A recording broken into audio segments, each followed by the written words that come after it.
warahmatullahi wabarakatuh. Kali ini kita akan mencoba mempraktikkan bagaimana untuk melakukan fisioterapi terhadap pasien yang sudah mengalami stroke. Jadi prinsip pertama yang harus kita pegang adalah ketika pasien stroke itu pasti kan lebih banyak tidur. Nah, jangan dibiarkan untuk tetap stasi seperti ini, tidur terus seperti ini posisinya. Kita harus miringkan ke sebelah kanan, miringkan ke sebelah kiri, bergantian setiap 2 jam supaya tidak terjadi kerusakan pada kulit di bagian bawah. Kemudian prinsip kedua, ketika kita melakukan fisioterapi pasien stroke, jangan memaksa. Jadi sebisanya pasien. Kita lihat ekspresi wajah pasien, kan kadang-kadang sulit bicara. Kita lihat ekspresi wajahnya, apakah kesakitan atau tidak. Kalau kesakitan, berarti kita sudah terlalu memaksa. Prinsip yang ketiga, harus secara pelan-pelan. Tidak boleh langsung gerakannya secara tiba-tiba mendadak cepat, itu tidak boleh. Jadi harus pelan-pelan terlebih dahulu. Langsung kita mulai saja. Yang pertama kita akan mulai dari bagian tangannya. Apabila tangan yang sebelah kiri yang sakit, kita coba ke tangan yang sebelah kiri. Contohnya seperti ini. Pertama, posisikan tangan terlebih dahulu seperti ini. Kemudian kita pegang di bagian siku, dan pegang di bagian pergelangan tangan. Yang pertama kita gerakan adalah sendi bahu. Kita angkat secara perlahan sambil kita memperhatikan wajah pasien, apakah kesakitan atau tidak. Kita gerakan semaksimal pasien bisa. Apabila pasiennya tidak kesakitan, kita gerakan terus sampai maksimal. Ya. Ditahan selama 20 detik.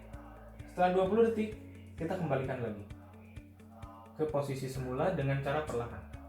Dengan posisi tetap dipegang bagian sikunya supaya tidak bengkok tangannya. Kemudian kita arahkan sikunya ke bagian luar. Kita tarik keluar sambil kita perhatikan lagi wajah pasien, apakah kesakitan atau tidak. Kalau tidak, lanjutkan sampai maksimal. Kemudian tahan 20 detik. Setelah ditahan, kita kembalikan lagi secara perlahan. Oke. Kemudian kita bagian siku. Sikunya kita tekan, kemudian kita angkat, dipegang di pergelangan tangannya. Kita angkat secara perlahan. Apabila pasien tidak kesakitan, kita boleh bengkokkan sampai maksimal. Tidak usah ditahan selama 20 detik, langsung kembalikan ke posisi semula.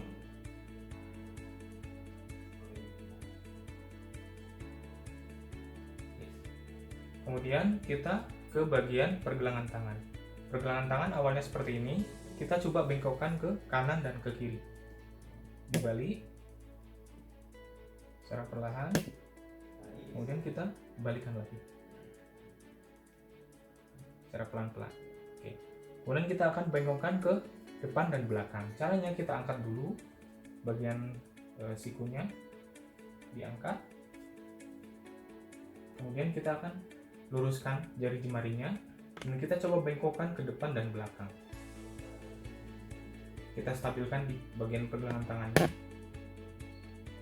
Lihat ekspresi pasien, tidak kesakitan.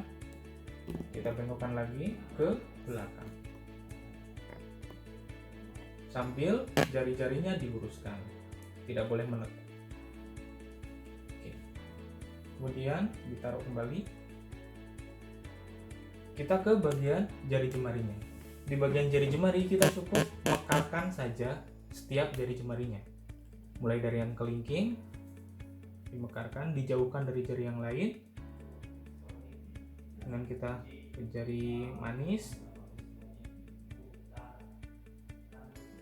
jari tengah, sama jari telunjuk. Kemudian yang terakhir di bagian jempol. Kita tekuk ke dalam, jangan sampai memaksa, sekali lagi, dan juga pelan-pelan.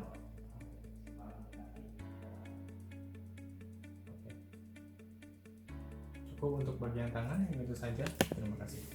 Selanjutnya kita akan beralih ke bagian kaki.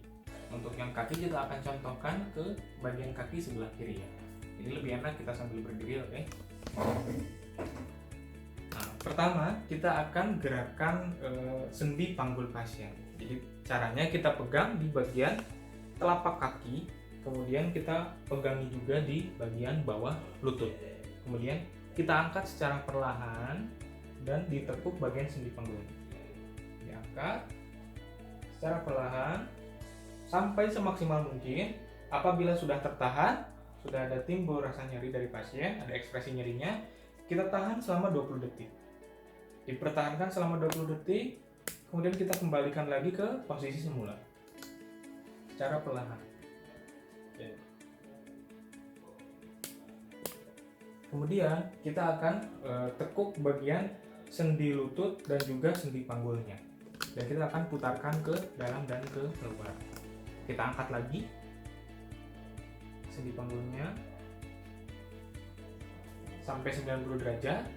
Kemudian kita akan tekuk bagian sendi lutut ini ke arah dalam. Ditekuk semaksimal mungkin. Apabila cuma sampai sini maksimalnya, maka pertahankan sama 20 detik. Kemudian kita tekuk ke bagian luar, dipertahankan selama 20 detik. Kembalikan lagi ke posisi semula, ditaruh secara perlahan. Sendi panggul sudah, lutut sudah, kita akan mulai ke bagian ankle atau pergelangan kaki. Caranya kita pegang bagian tumitnya, kemudian kita juga tekan di bagian lutut, kemudian kita mulai bengkokkan telapak kaki ke atas. Secara perlahan dibengkokkan ke atas semaksimal mungkin. Apabila sudah, dipertahankan selama 20 detik, kemudian dilepaskan. Oke. Kemudian kita akan tekuk ke bagian dalam ya. Kita tekuk secara perlahan. Tahan selama 20 detik. Dan kita kembalikan lagi. Panggul sudah, lutut sudah, ankle atau pergelangan kaki sudah, tinggal jari jemari seperti jari jemari pada tangan. Dimekarkan satu persatu. Oke.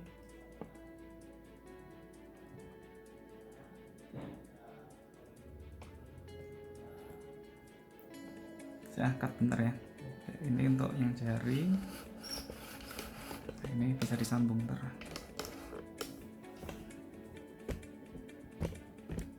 Oke, gimana jari? Jari. Lanjut ke bagian jari, kita mekarkan seperti pada jari jemari tangan. Dimekarkan satu persatu secara perlahan.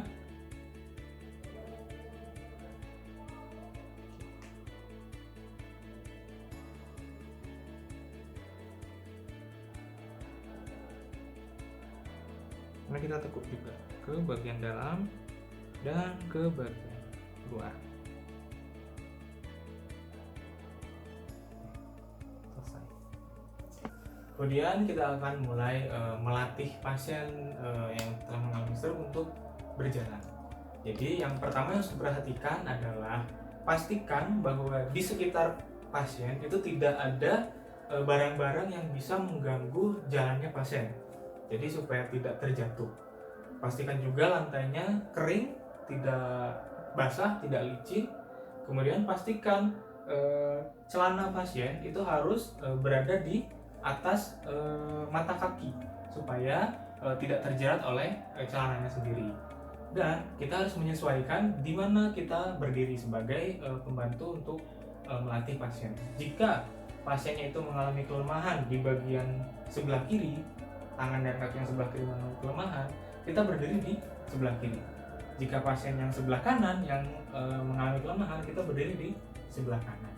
Kemudian misalkan ini pasiennya yang sebelah kiri yang mengalami kelemahan, kita juga harus perhatikan bagaimana cara memegang pasien yang benar. Cara memegangnya dipegang di bagian panggul. Di bagian panggulnya atau pinggangnya kita pegang supaya pasien stabil dan tidak jatuh. Apabila pasien mengalami mau jatuh, dia akan jatuh ke sisi yang lemah. Jadi kita sudah berjaga-jaga gitu di sebelahnya. Kemudian coba mulai berjalan secara perlahan-lahan.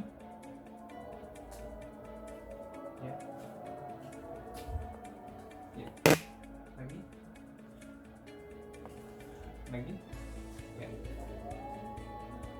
Coba pura-puranya jatuh ke sebelah saya. Nah, apabila pasien terjatuh, maka kita sudah di posisi yang benar, karena biasanya pasien jatuh ke sisi yang lemah dari pasien. Kemudian kita bisa bantu untuk berdiri lagi. Apabila ada alat bantu untuk jalan, misalnya seperti tongkat dan lain sebagainya, itu lebih baik digunakan. Digunakan di sebelah mana? Di sisi yang tidak lemah. Jadi sisi yang tidak lemahnya yang normalnya sebelah kanan, maka tangan yang sebelah kanan pegang tongkat untuk berjalan, untuk lebih membantu lagi.